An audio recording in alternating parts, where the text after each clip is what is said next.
Alternate universes can't stop lesbian love, okay? Step off. Let us have this win. Seasons, greetings and salutations, and welcome to Hack or Slash. If you're joining us again, welcome back. Can we get some more of that caution tape?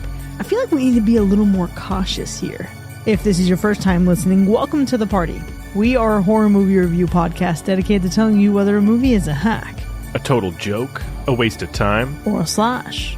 Totally killer, pun intended. We believe horror is for everyone, and as such, we're rating these movies with the perspective we've gained from our varying walks of life and the flavors of fear we fancy most.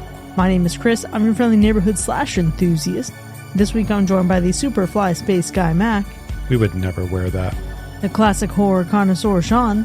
Everyone cool your tits. We're here. And the paranormal paramour Binks. I'm the best, so fuck the rest. The people have spoken and our patrons have decided we're getting seasonal for this week's movie with a horror comedy inspired by one of the 100 best American films ever made. And if you're a patron, you'll also get to hear our B-side at the end of this episode where we discuss some of our favorite holiday movies. This week's film looks to capture the magic of a classic Christmas film while blending it with the slasher subgenre. The story, brought to you by the same writer as Freaky from 2020, follows a young woman who, after saving her town from a psychotic killer, finds herself wishing she'd never been born. But that wish pulls her into a nightmare parallel universe, where her absence reveals a darker reality for everyone she loves. This week, after winning 48% of the overall patron vote, we're talking about It's a Wonderful Knife. This movie was nominated by Nathan, who said, after seeing Cassandra No in 2022's Influencer, I've been intrigued to check out more of her work. Additionally, as a card-carrying member of Team Thinks, I have to represent and pick a Justin Long movie when I can. This feels like an ideal nomination for the holiday season. Well, we'll see how far that Team Binks card gets you, Nathan, but for now, who's seen this one before? Man, I heard about this one when it came out last year, I think, but I hadn't seen it until it came in the lineup for the pod. And my wife actually watched this one without me, oddly enough, this year. I thought that was crazy.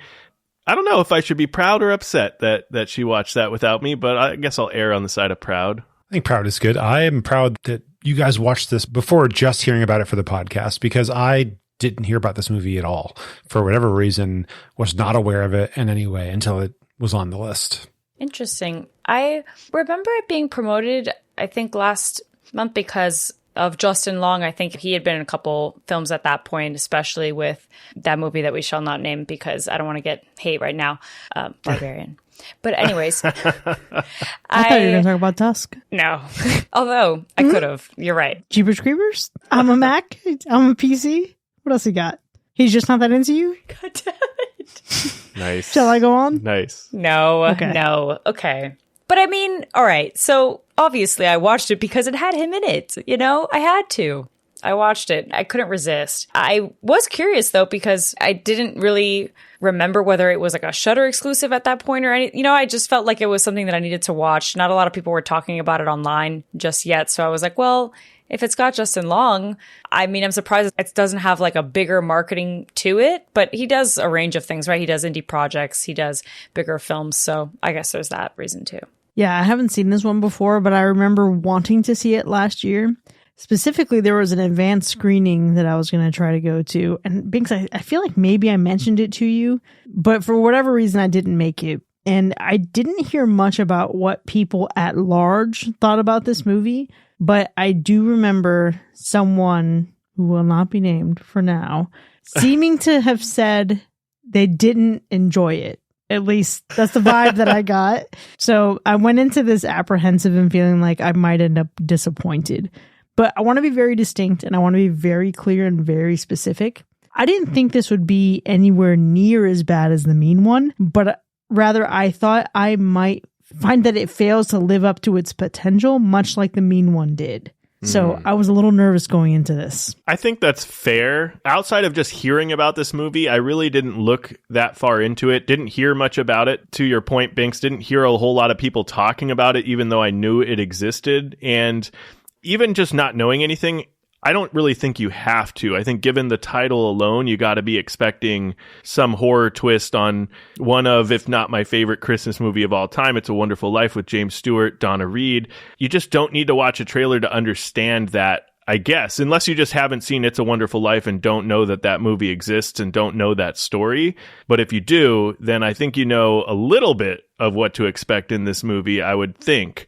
I just hope that they can make it fun. See, I did not put two and two together that way. All What? I'm thinking of, it's a play on a classic movie title. It's holiday horror, so it's going to be super campy and cheesy like The Ginger Dead Man or something. Gotcha. This is actually an incredible opportunity.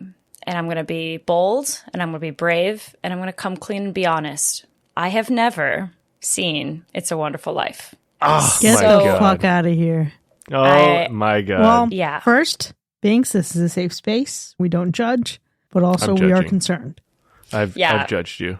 The looks on all of your faces is exactly what I expected when I decided to come clean about this. Because I also realized, Bianca, the fact is that between the last time I watched this, which was a year ago, and now I still haven't seen it. So that means that I have to just be honest, because we're not going to spend the whole movie with me pretending like I've seen this movie when I haven't. So going into my first watch and also the second, I still don't know how this relates to the original story. I don't know how canon it is. I don't even know if it's exact or what it references.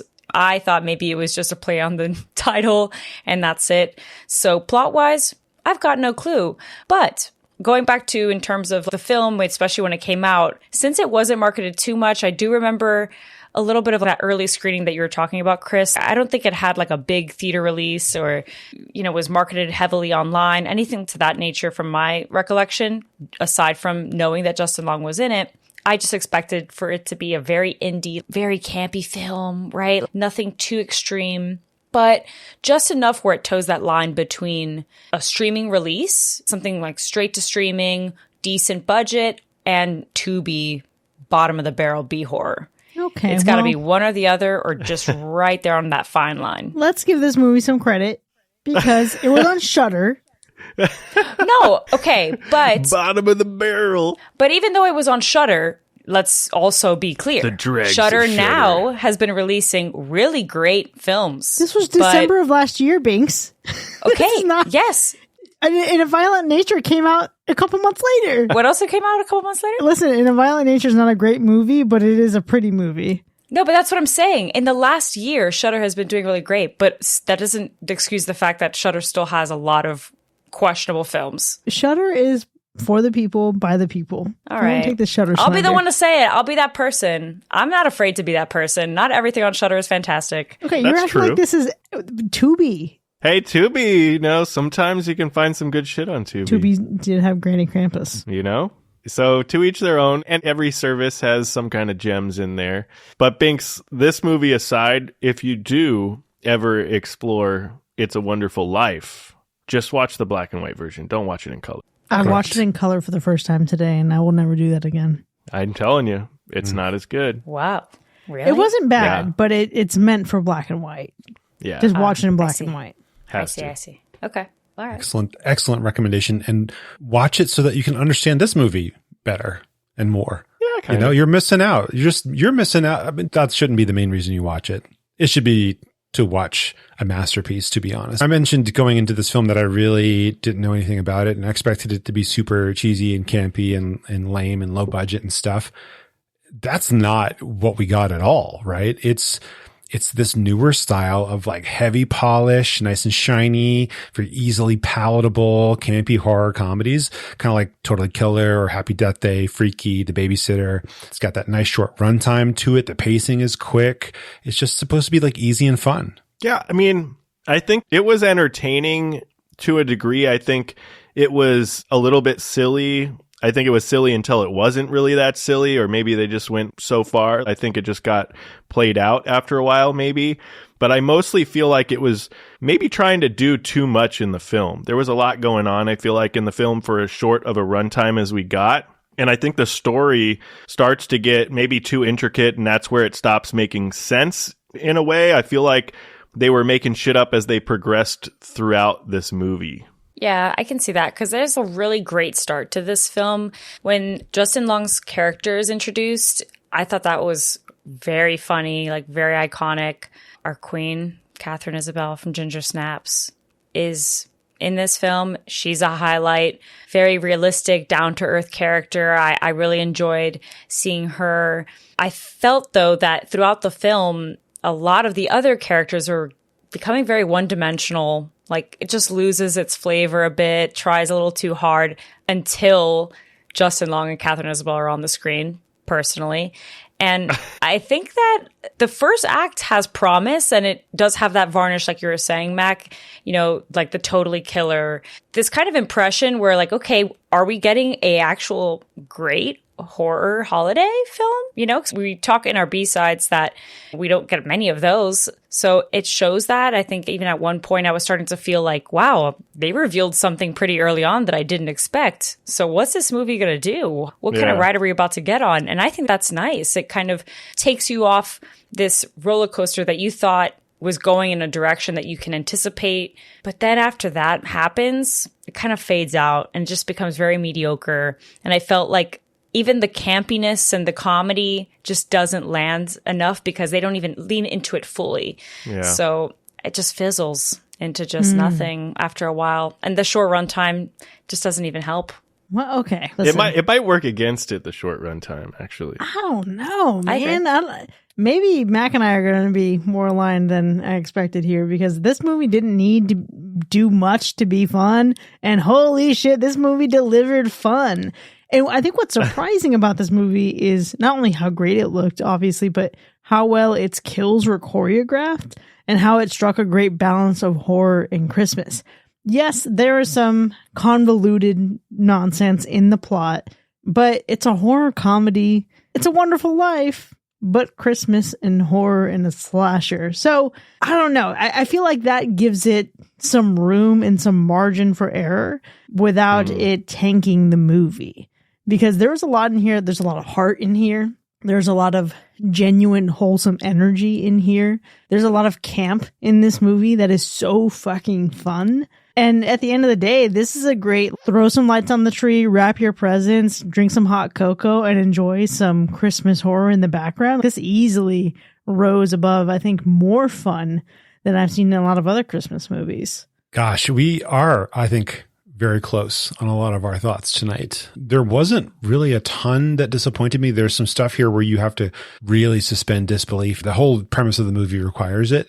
But there's parts, like Binks mentions, that they just go kind of a little bit overboard and it does get kind of silly. But even then, I think you have to just go back in time and remember, when you started this movie that, the entire premise is ridiculous. It's completely unbelievable. So you suspend that disbelief and just focus on the good times. And that led me to be more disappointed in how camping can kind of go overboard and go into cheesiness.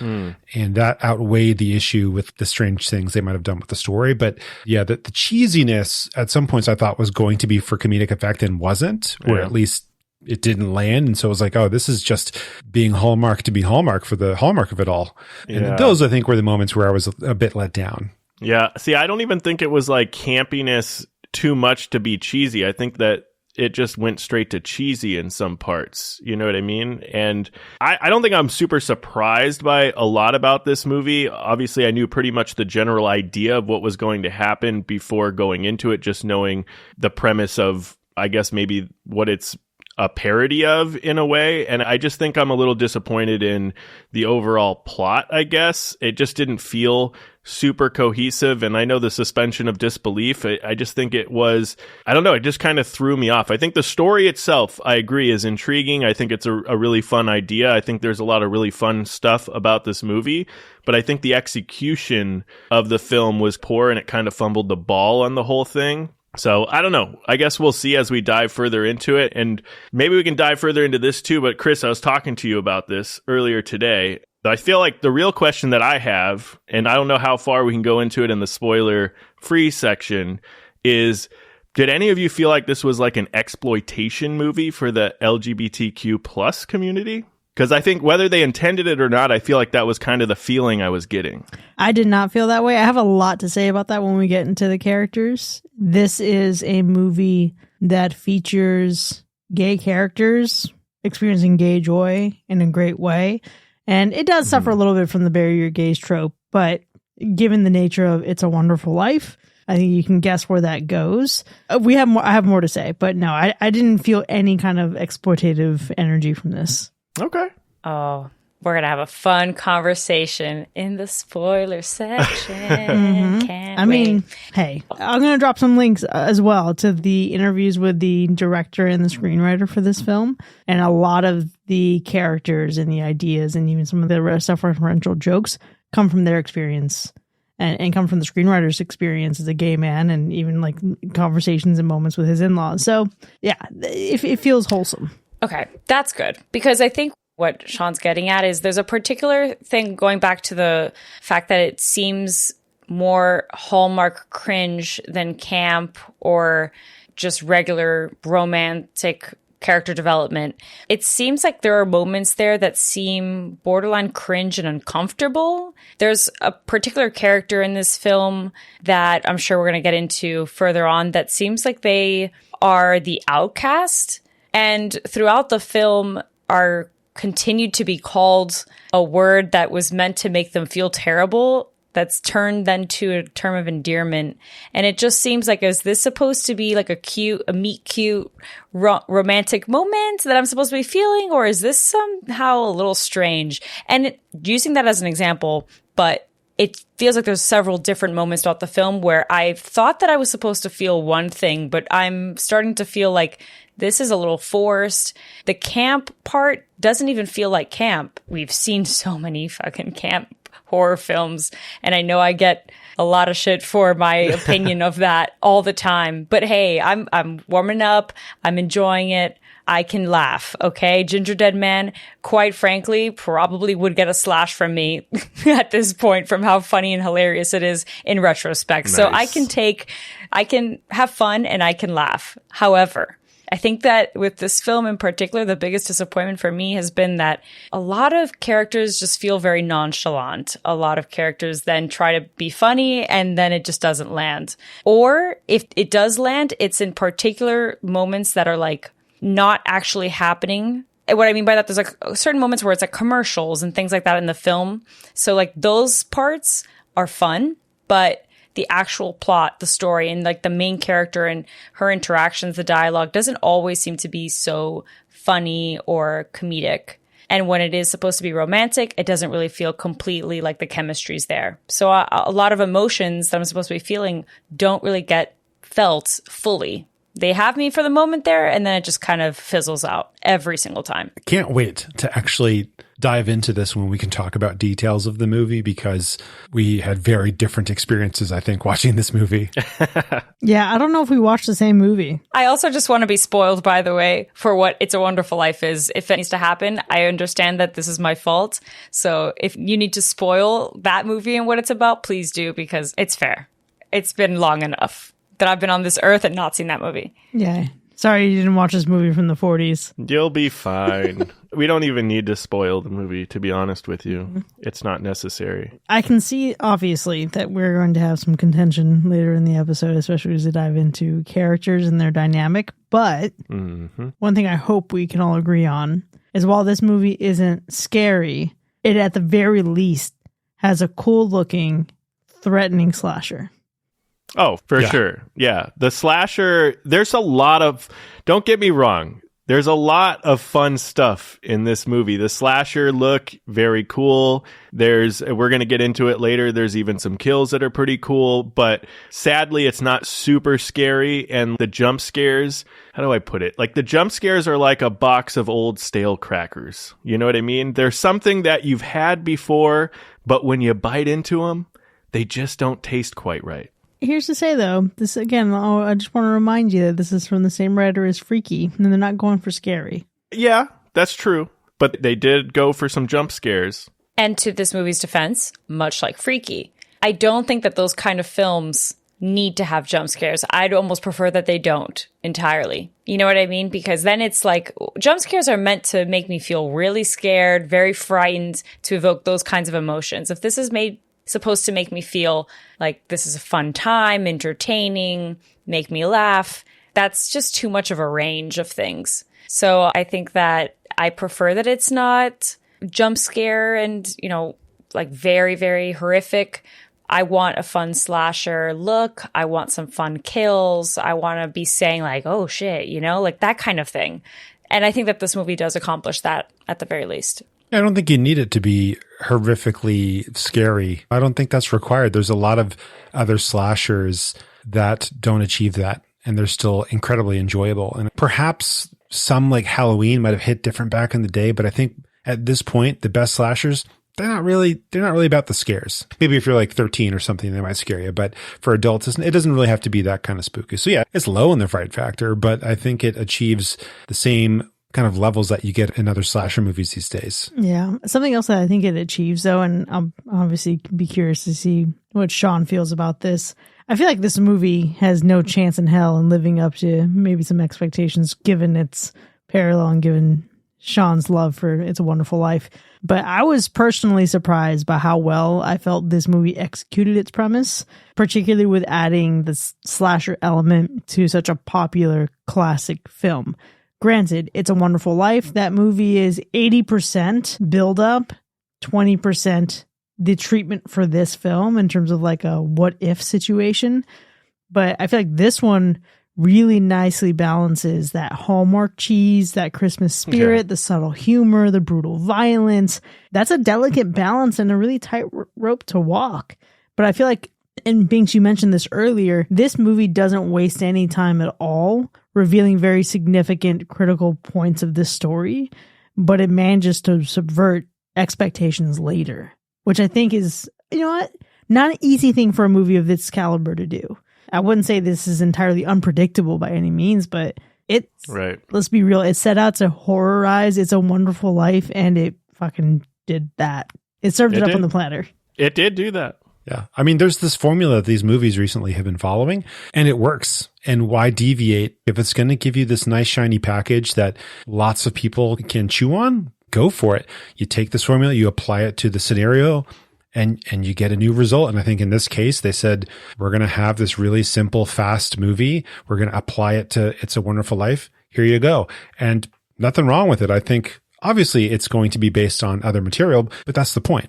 So I obviously am not too sure how this relates to the film, but from what I can gather from what you all shared, I suppose that there is like a what if scenario in It's a Wonderful Life. So there's that. But I would say, even if it had nothing to do with It's a Wonderful Life, in general, we do have a lot of films that have that scenario in place that I think is fun. And it follows very similar emotional beats. So I agree. There's a blueprint that a lot of films have been following, and it works, especially as of late. Why change that? And for all of the slack that I've been giving this film, I think it is effective in that regard.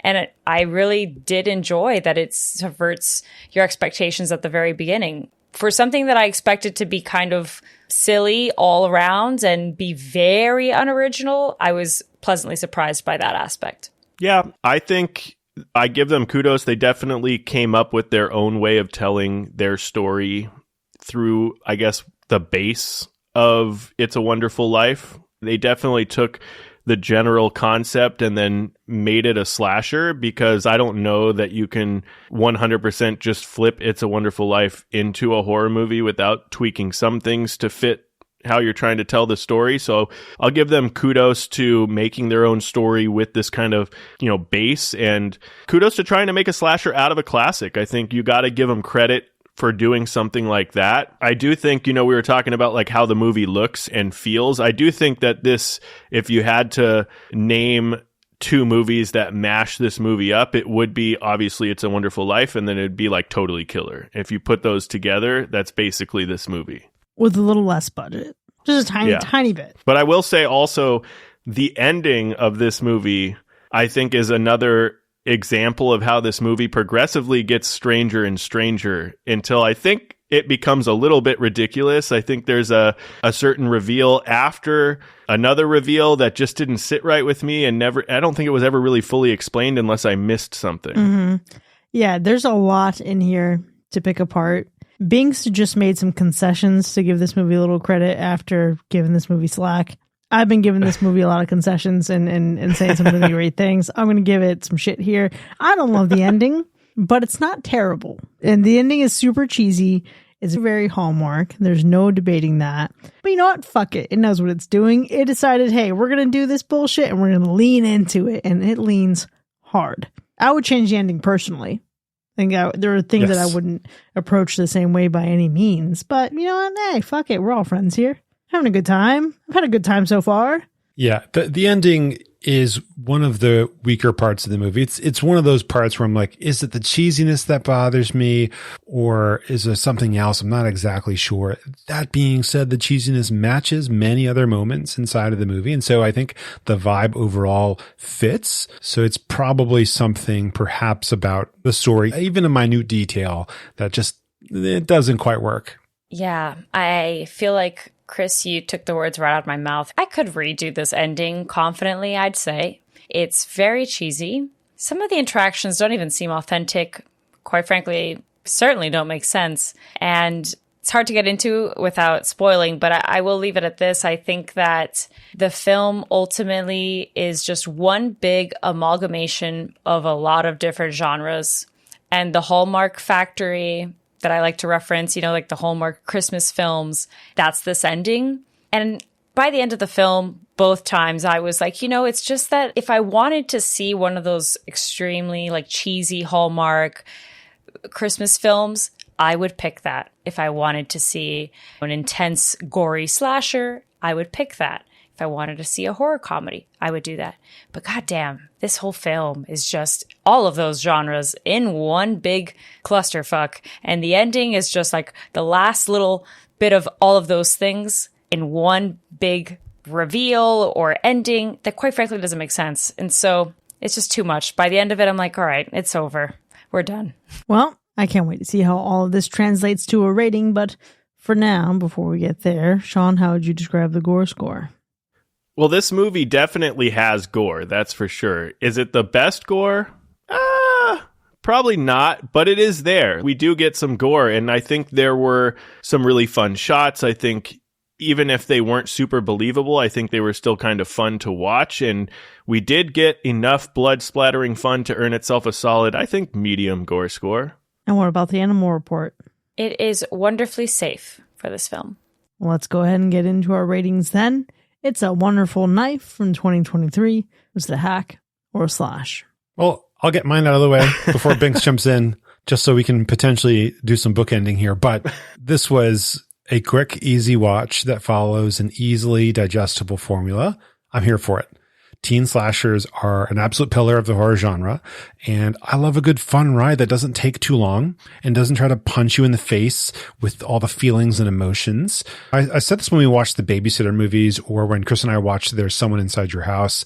This is the type of horror that I can really just get behind these days. Sure, it's predictable, it's formulaic, but it's bright and it's shiny and it's simple enough to enjoy effortlessly. And this is one of the few times that a holiday horror flick, I think, does it right. So it was a good time for me. It's a slash. Well, in the spirit of coming clean, being honest, being bold, I'll come clean about something else. And I love that Chris brought it up earlier because it just makes sense in terms of a referential point. So remember when she said that there was someone that had mentioned that they didn't like this film? So that person was me. Hi, and I'm the problem. It's me. It is me. It was I. I remember when it was nominated, I had a good laugh with the three of you because I was referenced in the nomination. And I was like, well, that's fair because it does have Justin Long in it and it's accurate. So Nathan, you're still a card-carrying member and I appreciate you nominating this for me.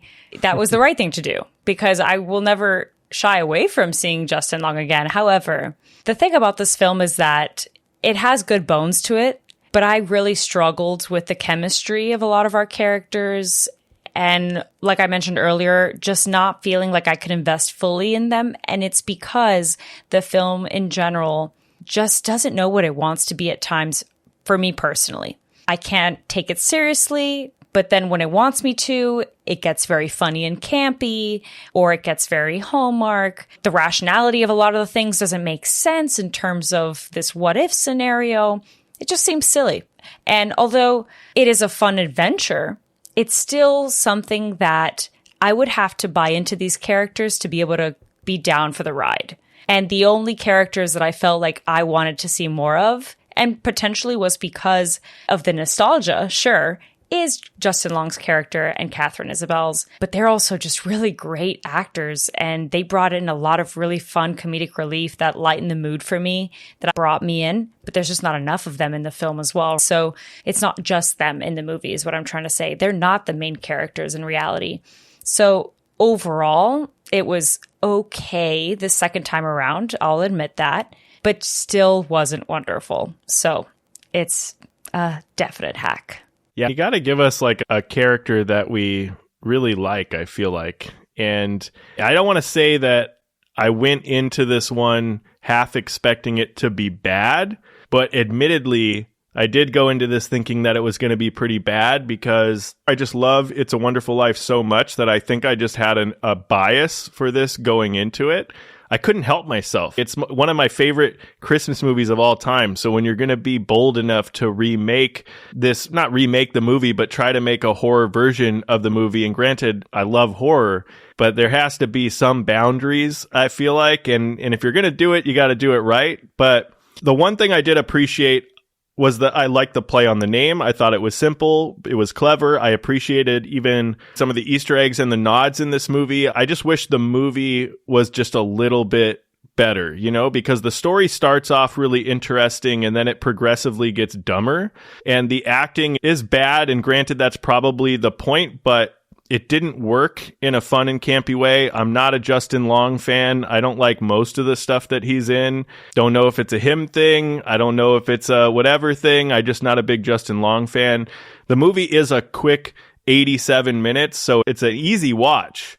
But I think it's also because of this that the pacing never allows you to settle on any one thing. And so there's just not a lot of great development with any one theme or even character for that matter, in my opinion. And so It's a Wonderful Knife is less like It's a Wonderful Life and more like a wonderful waste of time for me. So it's a hack. Well, this is entirely expected. Listen, this movie gives us a horror adaptation of a serious Christmas classic. And I enjoy It's a Wonderful Life. It's obviously a classic for a reason. This is something I've seen many times in my life. But I would never say that I love it passionately, probably even anywhere near the degree that Sean does. Now, if there's anything wrong with it, I just don't have that space in my heart carved for that film. So there's no reverence here, really. And where Binks couldn't latch onto these characters, I found them so relatable and really easy to root for. But at the end of the day, this movie is wholesome. This movie has a badass slasher. They have kill scenes in this movie that made me pause and think, holy shit, the choreography in this is great. The blocking is great. This movie is cute, it's gay, it's campy, it's violent, but overall, it's fun. It's a fucking holly jolly Christmas for me, bro. This shit is a slash, undeniably. And with that,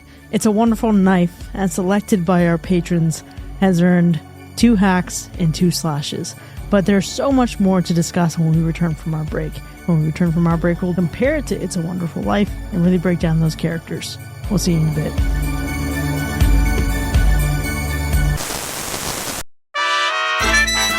This episode of Hacker Slash is brought to you by Rest Assured Funeral Home, where business is killer.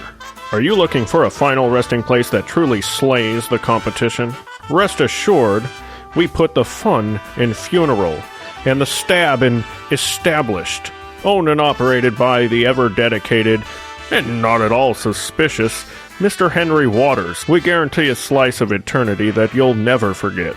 So whether you're the victim of a holiday homicide or just looking to knife and let die, we've got burial packages that'll leave your wallet resting in peace. Act now and get a free wonderful knife-shaped headstone with every purchase of a deluxe casket. Use code SLASHINGTHROUGHLIFE at checkout to save 15% on your eternal slumber needs. Remember, at Rest Assured Funeral Home, the only thing that's 6 feet under is our prices.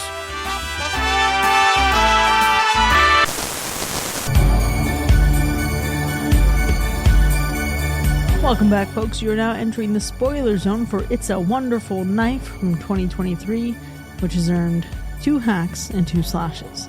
Now, we have a lot to unpack here, but before we get into the specifics of our ratings and enter the debates for the night, let's go through those kills. I just want to say that I love how this kill count is way higher than it should be, only because there was like a mentioned 22 kills in some dialogue early on in the film.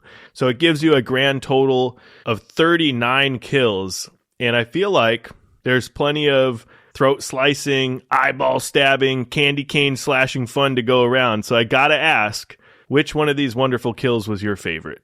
You know what? I'm sure there's going to be so much overlap here. Oh, yeah. And there's so many that are just fucking excellent. I think I want to go semi-chronological order. I'm going to skip the first one. The fucking candy cane through the back of the head. Are you kidding me? That was so good. It was fantastic. That gave me what Black Christmas couldn't give me. It was so good. But I loved also that it was like after the fact that Eddie was kissing Kara or whatever, and she was like backed away like, ew, what did you eat? And it's just blood splurting out of his mouth, and then the reveal that the candy cane went through. Fucking awesome. Pushed it in a little bit more.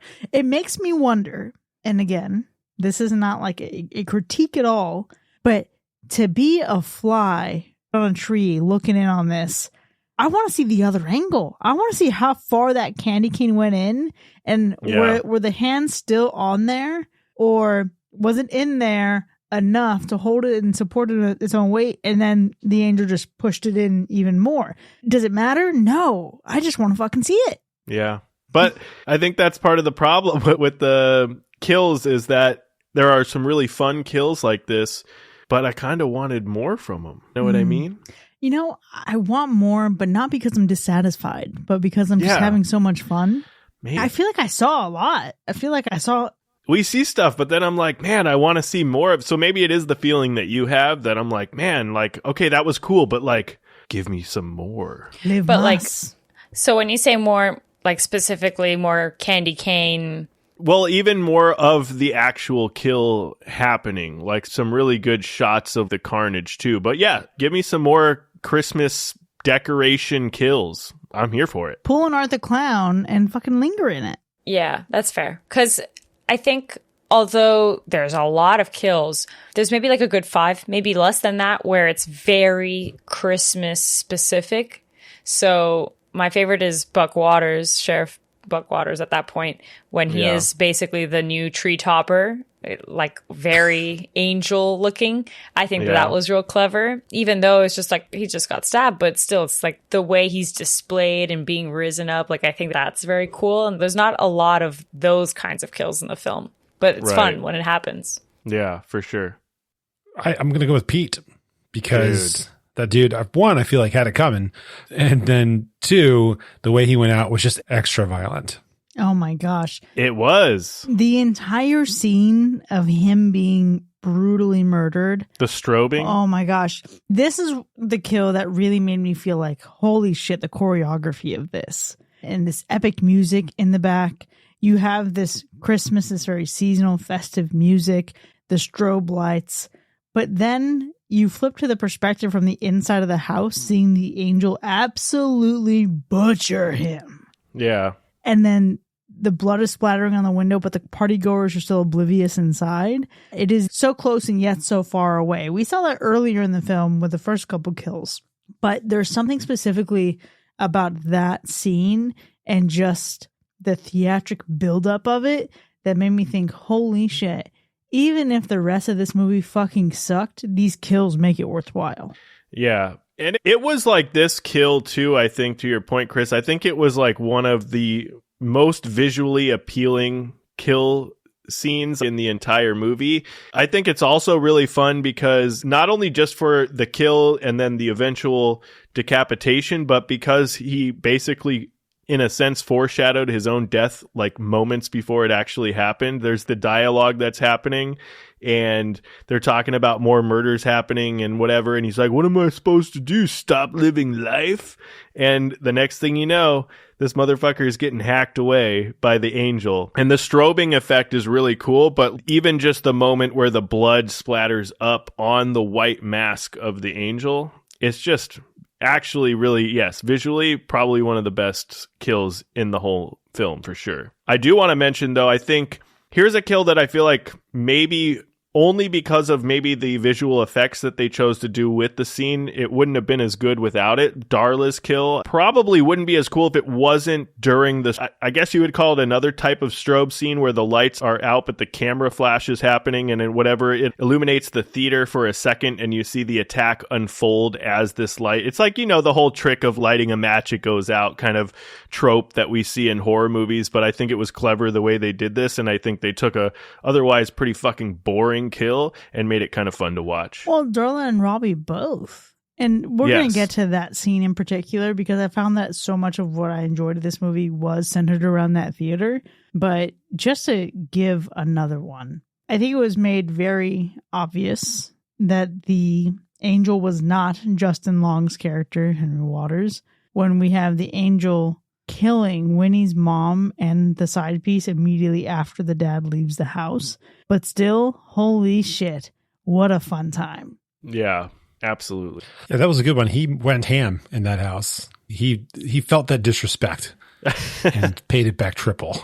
And made it known. It definitely made it known. I also shout out the first death of the angel when we get the reveal that it's Justin Long, but he's about to kill Jimmy. He has his dagger right over his eyes. And then when he's able to take jumper cables to fry him, his body seizing while the Christmas lights are flickering in and out, and then ultimately the power just drops out. Fucking incredible.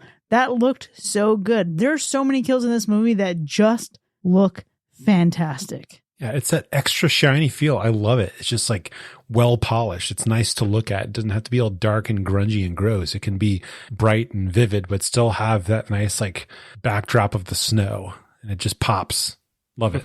Yeah, I think the kills definitely make this movie a lot of fun to watch. That's what you're here for, is all of the different kills and whatnot. But I also think there's another element to this film that I think can make it fun and worthwhile for a watch, even though overall obviously didn't like the film as a whole. I think there are a lot of fun elements, so kills are probably at the top, but I also loved a lot of the little Easter eggs and nods that they threw in this film. Specifically, one of my favorites was just that theater scene when they're playing the OG A Christmas Carol, because I think that's just a really nice little throw in there. But there are a couple other ones. I don't know if we want to get into them now. Absolutely, 100%. And I'm so torn because, again, with the theater of it all, we'll get into the production elements, but I Know What You Did Last Christmas. Why the fuck doesn't that exist? It should absolutely exist. But Winnie's aunt is named Gail Prescott.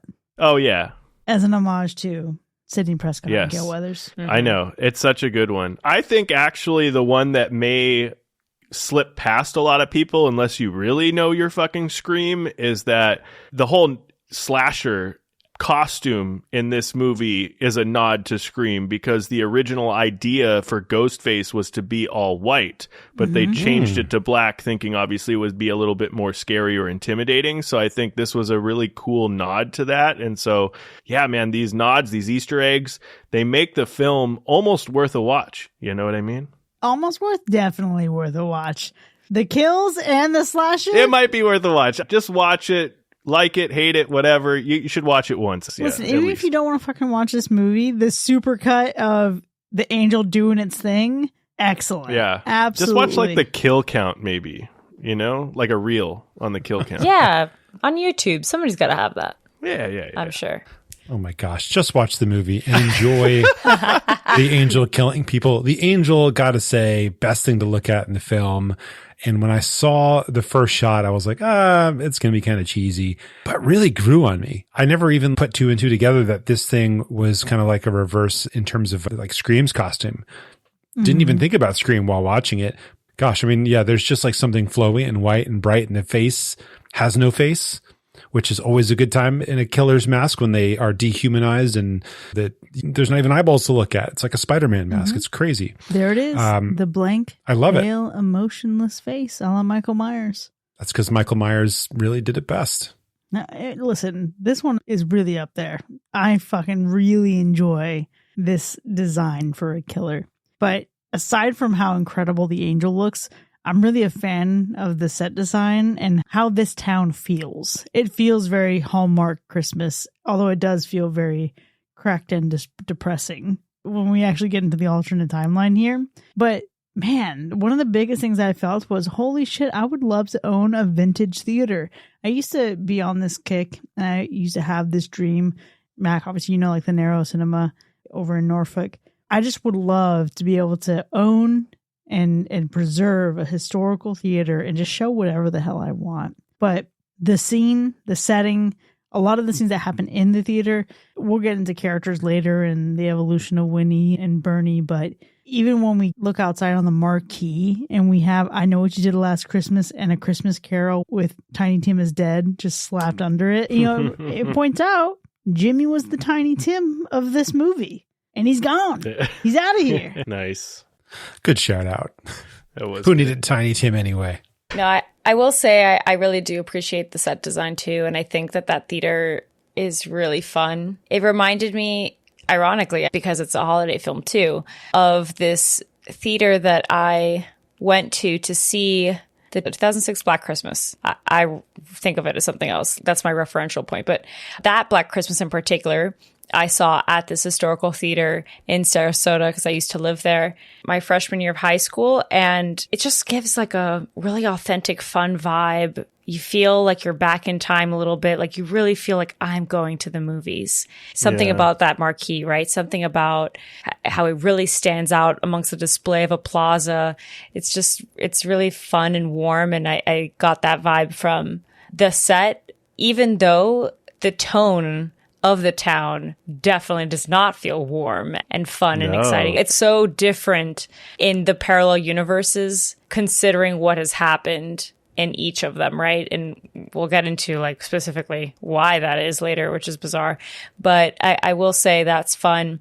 The choreography and the lighting of that scene as well inside when he is like killing everybody is absolutely nuts too. The flashing, that strobe light effect, that's super crazy. Cool. Yeah. So fun. Loved it a then lot. we get let's all go to the lobby cut. So True. good. They have a little Dracula poster in there too, if you catch it. Right when the lights go back on for a second. That was kind of cool. Yeah, I don't know. Here's what I think. For me, there's a sequence of scenes that they don't all happen at the same time. There's this whole concept as we move through different universes or alternate realities or what have you in the movie. And I loved how this Christmas party that they keep finding themselves at, was it Robbie's house that has the Christmas party, right? I think it's just the progression of how this Christmas party goes from like a nice small Christmas party in the beginning to this house party that we're probably most familiar with, you know, from maybe high school and things like that. And her friend is eating weed gummies and things like that. And it's just kind of a fun time. And then by the end of it, it's just this rundown house, the most drastic change it could possibly be. It's like a crack den. There's like a rundown house playing metal, of course, and people are spraying graffiti on the walls.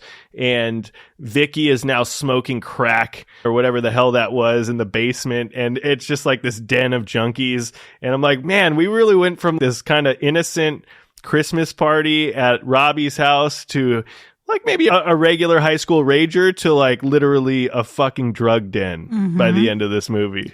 Yeah, I mean, it's like a very particular way to cope when your party gets crashed, teenagers die, and then all of a sudden 27 or 28 people are murdered and death is imminent.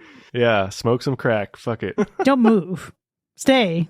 Just smoke crack. Yeah, don't go anywhere. It's like New England or something. It's horrible.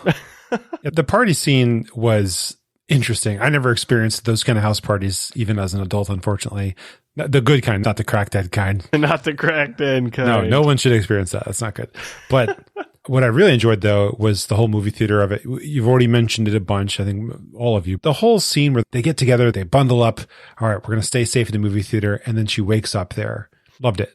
I don't know what it was. It just felt like it made a lot of dreams come true. I think all of us would love to fall asleep in a movie theater and wake up and no one's telling you to get out. You just like do whatever you want to. Yeah, maybe that's part of owning your own movie theater. Maybe that's one of the benefits. But that just seems really awesome. And I also love it because it's like always those kind of moments when people are actually coming closer together. There's a big feeling of trust, when you have this level of danger and now you can sleep and wake up and not freak out. Yeah. I think that's great. True. Moment. That's so true. That is actually what stood out as very significant there. These characters have some chemistry, and not every ounce of their relationship or their dynamic makes a lot of sense in terms of the speed and how quickly they progress there. But there's something there about just the innate chemistry, or the sense of like, okay, if they are persevering through this shit together, if Winnie had looked a little bit differently at Bernie sooner and hadn't been wasting all this time with Robbie, is there some compatibility there that could have made much more sense in her timeline? And that's something that I can really appreciate. But listen, my favorite scene, hands down, it has nothing to do with Winnie and Bernie together, but it's when Winnie narrowly escapes with her life and she's introduced to Buck, the sheriff. Because this motherfucker's dialogue is some of the funniest in the movie. And it's so subtle in the background. Can we get some more of that caution tape? I feel like we need to be a little more cautious here. If we get some of that chocolate we outline people with. There's a line there about looking for a canine, just to really help with the vibes of everything. This guy is fucking clueless. But that was hilarious. Then run up against how terrifying it must be. Winnie as a character, there's a lot there that I really appreciate, especially in their portrayal of it. But when you have this scene where you have this comedic note, but then the mindfuck of she killed someone, and then she sees them there in an alternate reality a year later, completely healed while she is very unhealed. Oh my gosh. I loved that dynamic. It honestly screamed a little bit of Donnie Darko to me instead of just It's a Wonderful Life, this whole alternate universe here. Yeah. Because I think It's a Wonderful Life deals with it a bit differently. Yeah, and this one, it shows like the darkness of a twisted reality. That was a lot of fun. I think Justin Long, I actually enjoy watching depending on what he's in. But I think here it was so over the top that it just worked really well to have him be this character. It was just zany and crazy and cringeworthy, just like the fake teeth, the fake tan, the fake hair, Joel Osteen. All of that combined. Yeah. Oh, 100% Joel Osteen. That was great. And I think flipping realities and then seeing him again there like that, like, oh yeah, you're like, oh no, I thought we were done with this guy finally. Now we have to spend the rest of the movie with him alive again. I remember when I first watched it, when he died so early on, I was like, you have to be fucking kidding me. They tricked me into this movie. This is the reason I watched this movie. Justin Long got killed already. No, I refuse to believe this shit. Because remember, I didn't know that It's a Wonderful Life had anything to do with a time jump or a what if or anything. I didn't read the synopsis of this, nothing, right? So I was like, wait a minute, what the fuck is this movie about? And he's already gone. Should I turn this off? Like, what's this about? So I was glad that he came back, and I could only imagine being Winnie and having to re-encounter that fake smile and very terrible tan skin again. Like, his look is just terrible. Something else. It's terrible. Yeah, and then it's terrible, but he embraces her and says, yeah, I'm going to invade your personal space. Yeah. Like with the most awkward hug. He's just a lot. He's a lot. Justin Long does zany really well. I think he does these characters that you just don't like. And I don't know. I didn't have a problem with him when you think back to Jeepers Creepers. I didn't really care about him as a character as passionately as I do now, but I think maybe somewhere along the lines of Tusk, it just ruined it for me. And so, you know what? If he had died and not come back in the beginning, this might have been a slash. But look, we've talked a lot about Justin Long, and although I love him, obviously, in this film, and I thought his performance was great, we're definitely going to talk about her. We're going to talk about Gail and how hilarious she is. I think that she's probably a much better character, and Catherine's performance as a whole is much better than Justin Long's too. Mm-hmm. Just in the sense of she felt the most real and approachable, relatable. She felt like an actual, not even character, like someone that I know in real life that would talk the way that she does, like her clapbacks and her sassiness and the way that she handled the dad. It was almost like, yeah, everything in this film and the way that people are acting, both in the present day real universe and then the what if parallel one, they all seem so like cookie cutter and guarded and jaded, not very authentic. But her and her partner, they are very real, down to earth. I loved their dialogue. Everyone else was like, oh, are you like a cardboard or like an AI robot? I don't know. Yeah. Something felt so off about their dialogue. Well, I loved her because she was, again, the cool gay aunt. And she really came through like a champ. But also the dynamic. And one of the best moments in this movie, I'm thinking about Winnie and Winnie's relationship with her. It was the Aguilarian thong bit. Yeah, and what's an Aguilarian thong? I knew that thong would bring people together one day.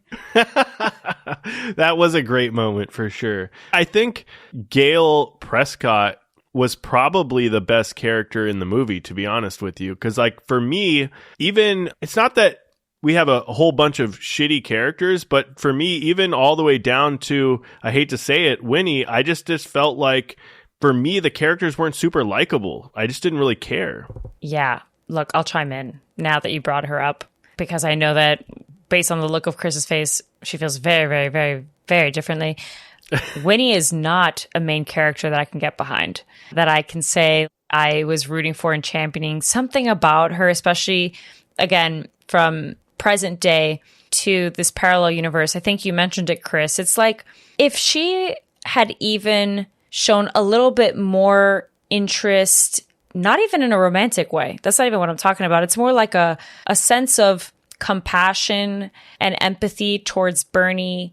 I would have maybe bought into her feeling more genuine as a person, but it felt like such a stark shift. And then when you continue to call her weirdo as a term of endearment after the fact and make it like a fun, cute little thing, it's like, she just shared earlier on how much that hurt her. Actually, so now that I'm talking about Bernie, I will say that Bernie's like higher up on that list in terms of a character. I like Bernie as a character a lot more than I do Winnie, because Bernie comes off a little bit more authentic and genuine than Winnie does. And Winnie, I feel like I wish we had potentially even more time to see that genuine compassion and empathy and guilt come throughout the film. There's moments of it where I believe it, but then the rest just kind of feels like, oh, we're just trying to get the plot going and make this kind of adventure with Bernie feel like this sense of like relationship building, but I don't actually see that happening in small spurts. It's like from one minute you just decided to help her, the next minute we're in the theater and we're holding hands. And then the next second she's telling you that she's grateful that you paid attention to her because she had been bullied and all of these other things. And then the next second you're calling her weirdo again. It just seems so off. Okay, so there's a lot to unpack here with Winnie, with Bernie, with the characters as a whole. I'll start with where I agree, and that is their dynamic arrives at a conclusion that feels too fast. And obviously this movie has to move quickly because it happens in the span of a day or 24 hours, etc. There's not a lot of time here to build up. It's a Wonderful Life.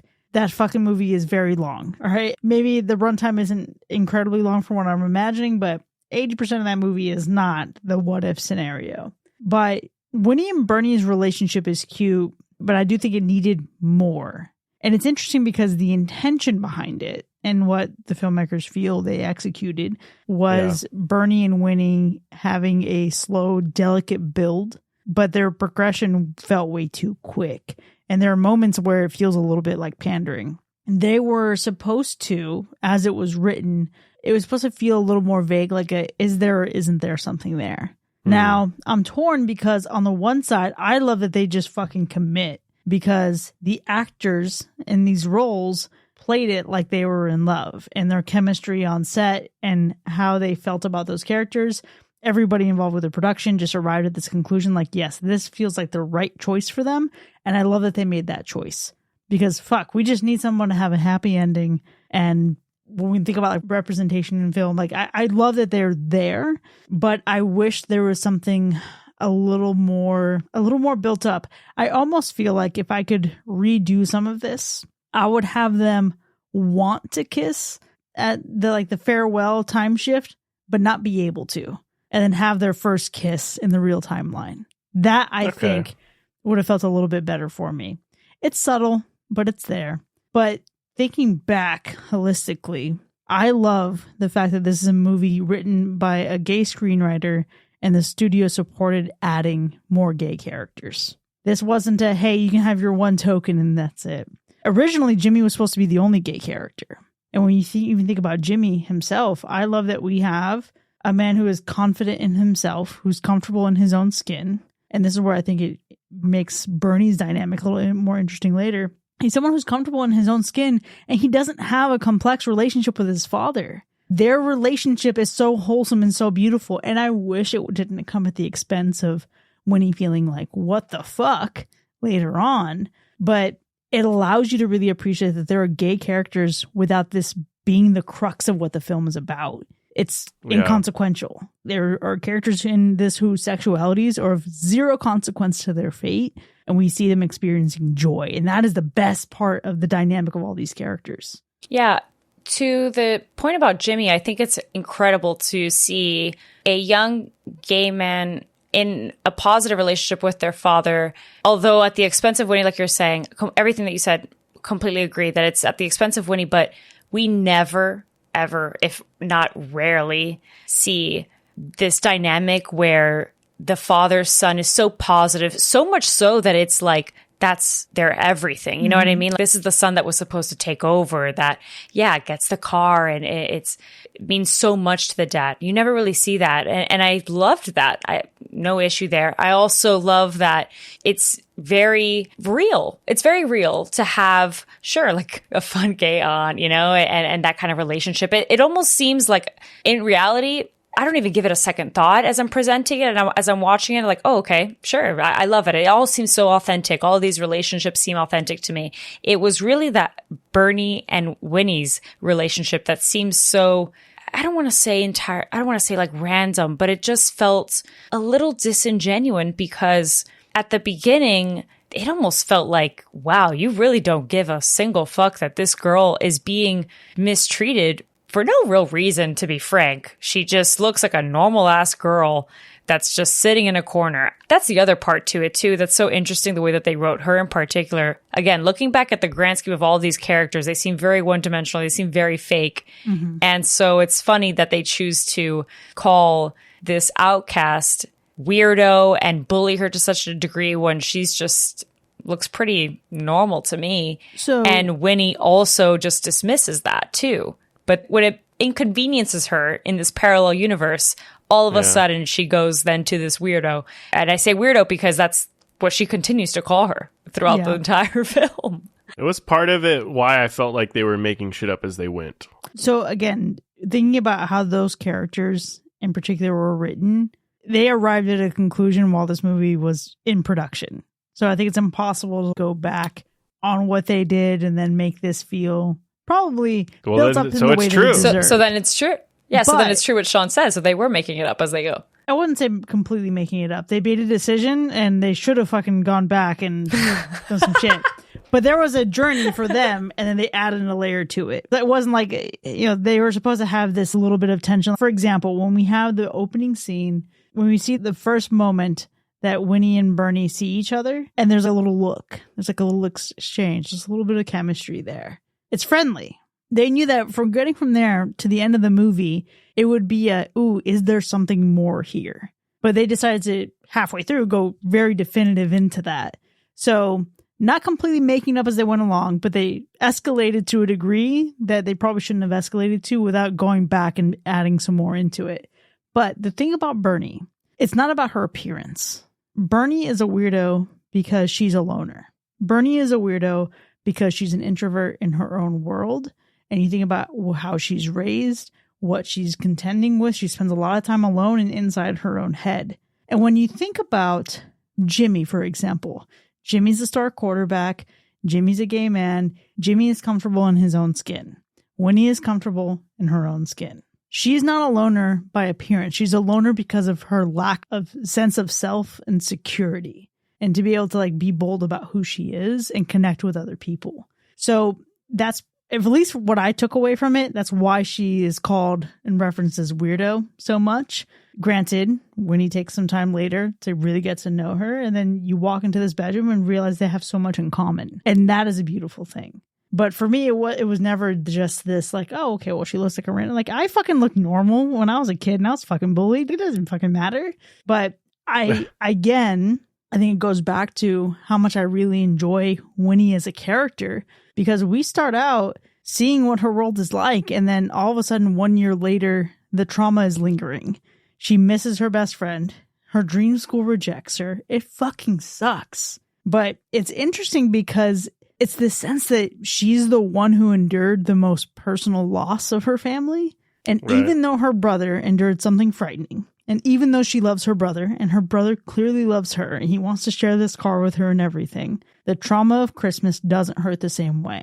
And what I fucking love about that element in particular, what Winnie brings to the table, is that not everybody fucking loves Christmas. Not everybody loves the holidays. For a lot of people, this shit fucking sucks. And it is terrible, a terrible time. It's a terrible thing to get through. People feel like they have to survive the holidays. And that's what I absolutely loved about Winnie's approach to this. Granted, they kind of undo that when it goes hard into the Hallmark at the end. But I loved that entire weight of what she brought. I mean, that is unfortunate that people feel like they have to survive the holidays. Yeah, but it is true. And it does bring a very realistic aspect to a group of people that we don't really see in media as well, because the holidays is always just this displayed as like a cheery time. And I think we don't really think about that in particular. But going to the ending, since you brought it up, it's like that gets undone. I think also to an extent, we'll never get a real explanation as to why Bernie suddenly remembers her across universes. I have crossed oceans of time and parallel timelines to find you. Yeah, I would love to know that. Listen, alternate universes can't stop lesbian love, okay? Step off. Let us have this win. It's a force to be reckoned with. Yeah, the Force awakens in life. We just needed more screen time with some of the development of this stuff. When you have a story and you have this what if alternate reality and you have to go down that path, but you're also building the characters and you're trying to see the differences between the characters in this reality versus that reality, then you've got a love story in the midst, and then you've got like two different killers. You got so much shit going on. You don't have enough time to do it. And you go to It's a Wonderful Life. That's why that movie is probably 2 hours, because you got to build the story. You got to build the characters. You got to build this shit up. But when you cut that by 30 minutes plus 40 minutes, 50 minutes, whatever it is, you're going to lose something. Yeah. I do think, for as much shit as I've talked about the 7-day expiration and the 7-day curse, I think this Northern Lights shit could have lasted a good 7 day. Fuck it. Give her a week to figure this shit out. A week would have been long enough. Yeah, that's the threshold right there. If it's a week, you know that person. I mean, I just want to throw it out there that she went into a universe in which she no longer existed. And Homegirl, like, not at first, but eventually believed her, rooted for her, supported her, and helped her. That might be all it takes. Yeah. You know? It was, I guess, akin to love at first sight. But for me, it was when Bernie said, I know we just met, but I have no doubt this town was better with you in it. Handhold. It's cute. It's awesome. I don't know if any of you watched The X-Files when you were younger, like I did, but the cigarette smoking man is in this movie. Hopefully you caught that. He plays Mr. Evans. That was fantastic. Just to see him in something again, even though he wasn't talking to Mulder. Still loved it. I feel like his character didn't need to die. He's old, decrepit. They could have just forced him out of that house in another way. How the fuck have I gotten this far in the episode without talking about how fucking great it was to have that snowman explode and a knife to just go straight to him? That's true. That was such a great first kill. Sorry, Roger Evans, R.I.P. You didn't deserve it. Yeah, but also, okay, so didn't mind the kill, but it was like one of the kills that we got like the throat slashing of it all, and you got like the full frontal shot of that, but it looked like the blade wasn't even touching his neck. I'm going to be honest with you. I'm just here for the snowman explosion. Yeah, the snowman was cool. It was cool, but I thought it was hilarious. It was the first kill, and you're like, fuck, this is how we're going to do it, man. You're going to blatantly just slash the air with some blood gushing out of his neck. For as much good as we've spoken about these characters, or at least in the ways that I've tried to defend some of them, I will admit that Bernie and Winnie's progression is one of the worst parts of this movie. But the other worst part is the conspiracy about Henry Waters being the violent death spirit who sent Winnie back, or to an alternate reality. Because what does he gain? Well, yeah, why? Yeah. Why are you doing this? Doesn't make sense. This is working against you, my friend. But, okay, and then obviously he's on full display as the killer, and the townspeople have glowing green eyes. No thanks. But hear me out. What if it really is the spirit of someone who endured a violent death that sent her back? But what if that spirit was her dead best friend?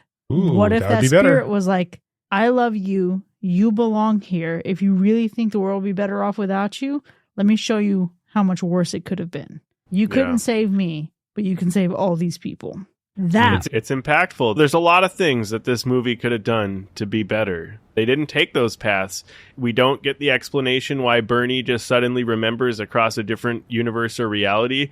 And we also just don't really get an explanation for why Mr. Waters over here can just hypnotize a whole fucking town. He's some kind of warlock out of nowhere. That's cool. We don't need to know the details on any of this shit. They're just going to throw a bunch of shit at us and hope for the best. The best part of this movie is probably what they ended up mishandling the most, and that's the story. Because I think the concept or the idea of turning the story of It's a Wonderful Life and turning it into this twisted kind of horror slasher is a really interesting concept. The story in and of itself could be pretty fun, pretty cool. But I think there were some choices that they made, and the way they executed it was just too poor, and I think it just lost whatever potential the movie started out with. So I think the story in and of itself and the idea is probably the best part of the movie, but I feel like if they just handled it better, it would have been a night and day difference. But it is what it is. I think the best part of this film is the fact that I will now finally watch It's a Wonderful Life. Because I still don't actually know what this took from It's a Wonderful Life, because I thought it was the hypnotizing of the town. I thought that was a part of the It's a Wonderful Life movie, but I guess according to just a few seconds ago, it wasn't. So I still don't think I know what It's a Wonderful Life is about. So we've maintained that posterity, and this film will now force me to watch one of the best films in American history. Congrats. Can't wait. There we go. Look at that. I think we could sit here and I'm really biting my tongue, holding back the urge to just explain It's a Wonderful Life. I'm so glad you're going to watch it. Good luck to you. Before we move on, though, I want to go back to something you mentioned, Sean, and something you mentioned, Chris. The townsfolk being in a trance is the absolute worst part of this movie because it is completely out of left field. If they had been gathered and he did what he did on stage and they were like scared or something or freaked out but too scared to run away, fine. Like, we're going to buy it because they're broken. They're all cracked out or whatever. But no, they just don't even budge. They have glowing eyes. They're like just glued to it. That was weird. And it felt like, again, like out of nowhere, really strange. And it just broke the vibe of the film, because I think up until that point, you're like, cool, I can get it. I also suspend my disbelief, whatever. And then we get here and you're like, okay, this is weird. It just doesn't feel like anything else that we've seen so far. But then again, we made a wish upon a star and went into an alternate universe in which we didn't exist. No, we made a wish upon a green sky. Yeah, that's true. But it feels like a different suspension of a different disbelief. And I think that's what really throws you off when you get to that moment. And that's what the worst part is. Wait. Oh, okay. So then if we can just take a quick moment to unpack that real fast then, because now I'm really entering confused territory. So this is another thing that they just fucking made up because why not? Absolutely. This was not something that was taken from Wonderful Life. There's a lot. Wonderful Life. So do we think that it was just like the evil spirit of Waters also just like across universes taking over this town? Is that what we're supposed to believe?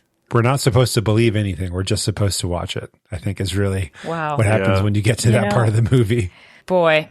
They're really hoping that no one's thinking too hard about I see. or on a Yes. podcast meant to review it because, Yeah. okay, so I was trying my best. You see, this moment right here, right? Like I was trying to give it some more flowers and then this happens and I'm like, yeah, I feel real good about how I scored this. Very interesting. And for that reason, and that reason alone, now I really won't rewatch it. As the episode was going on, I was like, all right, maybe I'm not going to say what I was going to say. I'll give it another shot. No, twice is 2 times too many now. Now I just feel like, why bother? I'm good. I'll do It's a Wonderful Life. I've got plenty of other Justin Long films to see. I'll see my Ginger Snap. Look, Ginger Snap, there's 3 movies, okay? One of them is very much wintertime, Ginger Snaps 2. I'll watch that for the holidays, give it a whirl, and be done with it. Yeah, I think the tough thing is that it's just kind of hard to find really good holiday horror as of late. I mean, if you look, there's some classics and whatnot, but it's in my eyes few and far between. I do think because of the kills, because of the Easter eggs, because of some of the stuff we get in this movie, I could see this becoming someone's background horror movie to throw on sometime in December. But as easy as this movie is to get through with its short runtime, I just personally don't think I'm going to be revisiting this one again. But never say never, I guess. It might just show up one day.